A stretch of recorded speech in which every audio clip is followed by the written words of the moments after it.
all day long. Yes. People going, through the house. And there's just this like sort of love that just doesn't stop. All day, people come and go through those iconic halls, feeling something in the air, something deeper than nostalgia. Graceland doesn't just echo with Elvis's music. It breathes with something else. A devotion, a mystery, a silence that feels almost alive. For years, fans whispered about a place within its walls that no one was allowed to see. But even the wildest rumors didn't prepare the world for what was discovered beneath the king's fabled estate.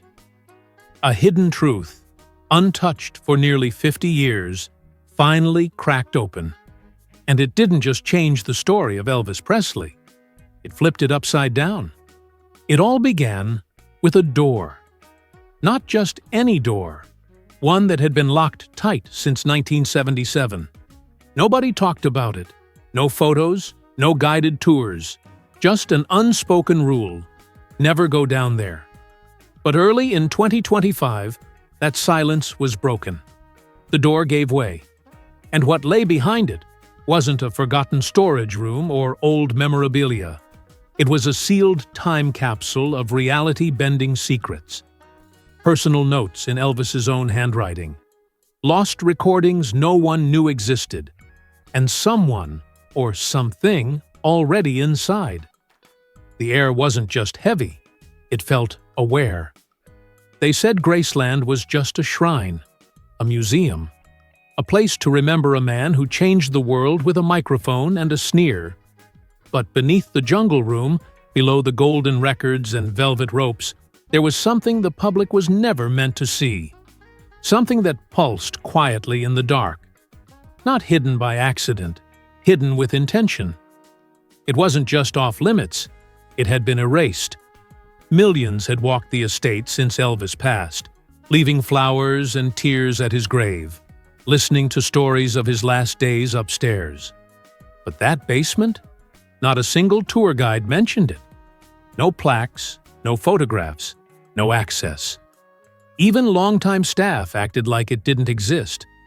They said it was closed for privacy, but insiders always knew better. Some said the door was locked, not from the outside, but from within. And no one could ever explain how. Then came the whisper, barely audible, almost unbelievable. A quiet update on Graceland's official channels, routine renovations, just standard preservation work. But that's not what happened. Inside, it was chaos, urgent memos, emergency meetings. Because this wasn't about plumbing or repainting walls. This was about unsealing something the Presley estate had deliberately buried for decades. Something that was never meant to be disturbed. A hand-selected crew was assembled. No public contractors. These were experts in historical preservation, high-security logistics, even psychological risk management. Every member signed confidentiality agreements so tight, they practically disappeared. They weren't just armed with tools, they brought scanning devices, containment units, and forensic-grade lighting. The mission was simple: enter the basement and document whatever they found. But nothing could have prepared them for what waited at the bottom of those stairs. Hidden behind a false wall, the entrance was so well concealed that even some longtime estate workers didn't know it was there. When the crew pulled the barrier away, they were met with a narrow staircase wrapped in silence. Peeling wallpaper flaked off like dead leaves. Dust stung their lungs. Each step creaked under their boots as they descended into the unknown. The further down they went, the heavier the air grew, not just in temperature, but in feeling. As if the walls themselves remembered everything. And then, just at the landing, a dim light swayed on a cord. Beneath it, furniture draped in dusty sheets, a turntable clutching a melted vinyl record. A cushion of crushed velvet held a pair of Elvis's sunglasses, resting there like he'd just left the room. And then, a door, slightly open, not locked, just waiting. Behind it, something shifted. Not loud, just enough to stop the team in their tracks. Was it an animal? Someone hiding? A trick of the light? Or had someone been living down there all along? That single movement changed everything. What they were about to walk into wasn't just unexpected. It was terrifying in its implications. Because when they opened the door, they didn't find a squat or a stranger. They stepped into something far more chilling. A hidden room frozen in perfect time. The TV flickered to life, unprompted. The screen glowed with static. But everything else was untouched. Elvis's favorite recliner, a bowl with faded popcorn kernels, a stack of untouched magazines dated months before his passing. It felt less like a memorial, and more like someone had just stepped out to grab a drink. The team stood in silence. No one spoke. The walls were covered with notes, scribbled lyrics, half-finished letters, even a floor plan with cryptic markings. One document appeared to be a ledger, tracking something, or someone. Time stood still, and the air grew heavier with every second. Was this just a forgotten space? Or had someone kept it this way deliberately? And if so, why? The question pulsed louder than anything else. Had Elvis really left Graceland in 1977? Or had a part of him, physically, spiritually, or symbolically, remained sealed in this untouched sanctuary? That's when the team realized something even stranger. The room was soundproofed, wired in a way that didn't match the rest of the house. Advanced for its time, too advanced. As if someone had designed it to preserve a voice, a presence, maybe even a secret. What they were walking into now was something even the most dedicated Elvis historians had never imagined. It wasn't just an architectural oversight or a forgotten storage closet. This was something else entirely. As they stepped into the narrow corridor, the walls seemed to close in, dense with insulation, the air noticeably cooler, almost sterile. No decorative wallpaper here, just exposed beams and concrete, as if the house itself had chosen to keep this space secret. At the far end, the hallway curved gently, and the faint glimmer of light flickered through a small sliver in the distance. What they found next didn't just challenge the official Graceland story, it fractured it entirely. The corridor opened into a room no one was prepared for. It wasn't lavish or theatrical like the TV room or pool room.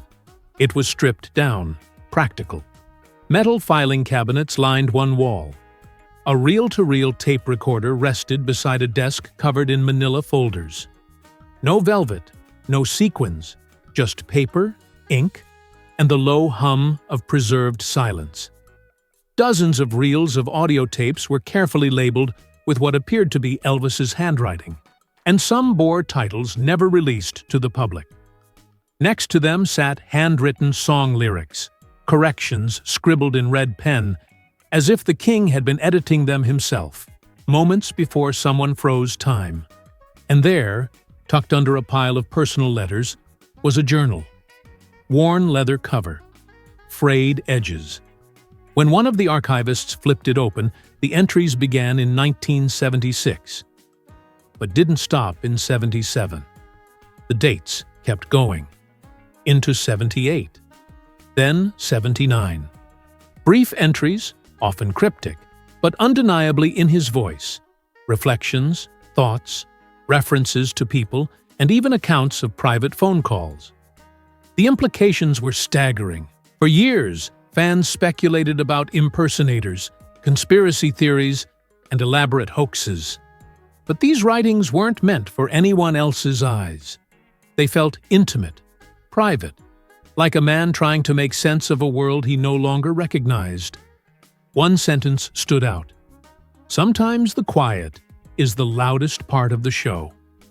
No one spoke after reading that. The weight of that line pressed against the room like gravity. Could it be that Elvis, in his final days, or even beyond them, had retreated to this space not out of fear, but choice? The possibility that Graceland had become not just his sanctuary, but his silent stage was no longer fiction. It was staring them in the face.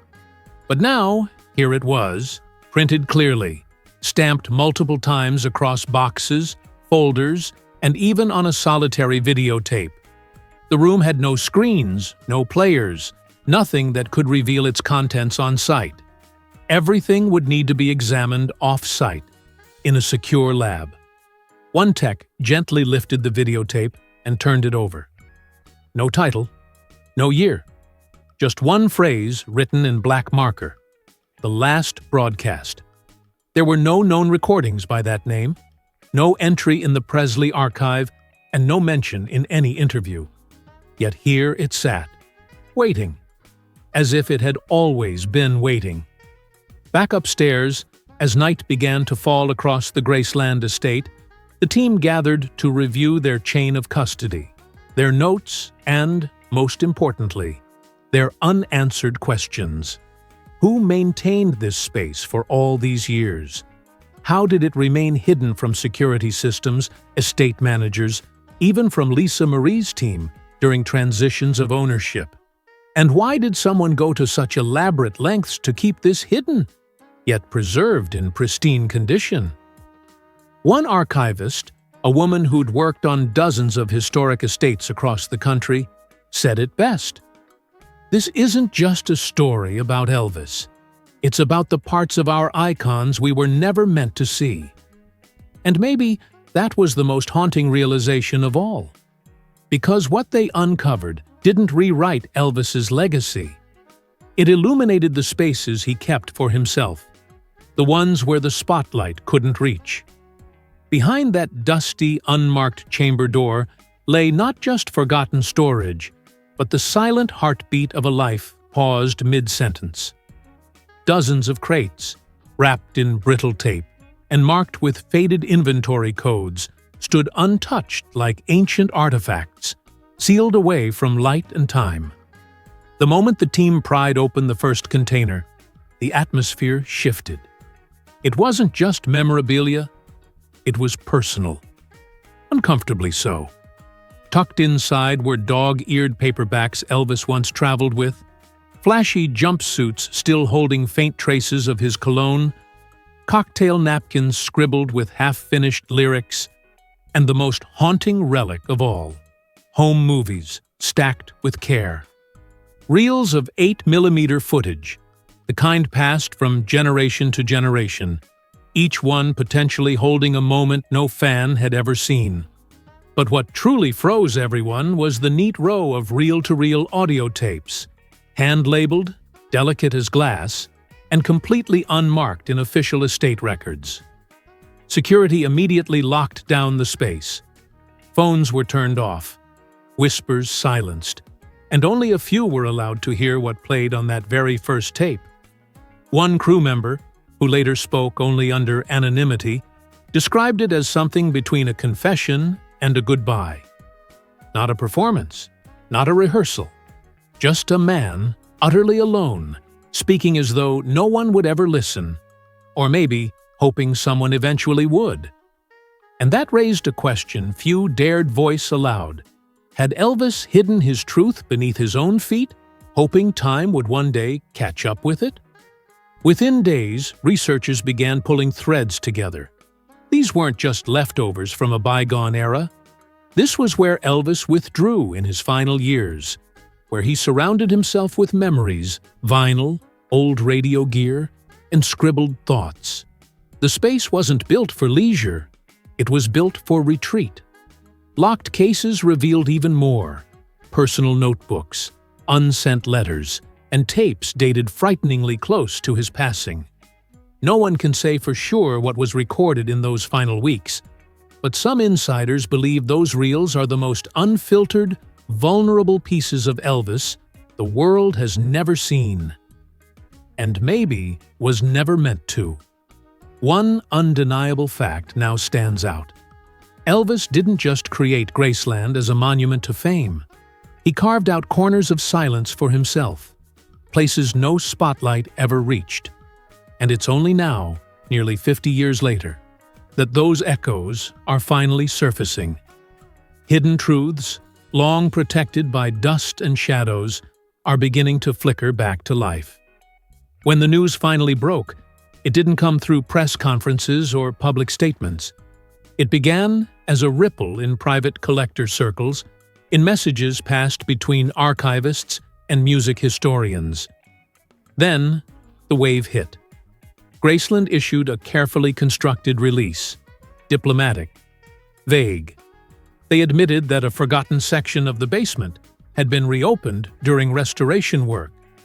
A routine discovery, they said. Standard preservation. But those who had stepped inside knew better. This wasn't just a find. It was a shift in the narrative. The statement listed generic items, vintage electronics, retro furniture, personal effects. But when pressed on the audio tapes, the handwritten journals, the sealed letters, there was only silence. And it's in that silence, what's on those reels remains hidden. A few lines have allegedly leaked, fragments of a voice no one expected to hear again. Software worn, human, the kind of voice that doesn't perform but remembers. And in those whispered leaks, fans hear something more than nostalgia. They hear clarity, maybe even closure. As the basement is sealed once again for cataloging, the world is left with questions. What else lies in the darkness beneath Graceland? What stories are waiting in that quiet? Fans are flooding forums, dissecting statements, speculating on the true contents. But one thing is no longer speculation. Elvis Presley's story isn't finished. It's evolving in real time, and what comes next could rewrite everything we thought we knew about the man behind the music. And while the past is echoing louder than ever, the legacy continues to shimmer, especially in the financial world. Elvis was more than a performer. He was a brand before branding existed. His estate still generates over $20 million annually, but during his life, his taste for luxury was legendary. He drove Cadillacs like candy, at least 100 in his lifetime, gifting many away. He wore Omega and Rolex watches, favored custom diamond pieces, and his personal Convair 880 jet, nicknamed Lisa Marie, was decked out in gold-plated hardware and suede upholstery. Graceland remains a crown jewel of American real estate, while investments in licensing, music rights, and merchandise turned his legacy into a financial empire. Insurance? Absolutely. Career protection policies, asset coverage on memorabilia, and even health-related coverage tied to tour contracts were part of the plan. The key financial lesson here? Diversify like a legend, protect your image like an icon, and never let the spotlight fade without leaving something behind that earns while you sleep. Looking back now, it's hard not to see the full arc. From the boy in Tupelo, Mississippi, with second-hand shoes and a dream, to the global superstar wrapped in rhinestones and mystery. From the man who electrified the world to the one who sat alone in his basement, recording his thoughts with no audience. The image we had of Elvis was always painted in broad strokes, gospel, glitter, and Graceland gates. But this is something new. This is the quiet side, the one history had muted. And now it's beginning to speak. So what was he really trying to say down there in the dark? Were these tapes a farewell or a roadmap left behind for us to piece together? As more secrets rise from Graceland's depths, one thing is certain. The king may have left the building, but his voice, raw, reflective, and haunting, still calls from the shadows. And maybe, just maybe, we're finally ready to hear it.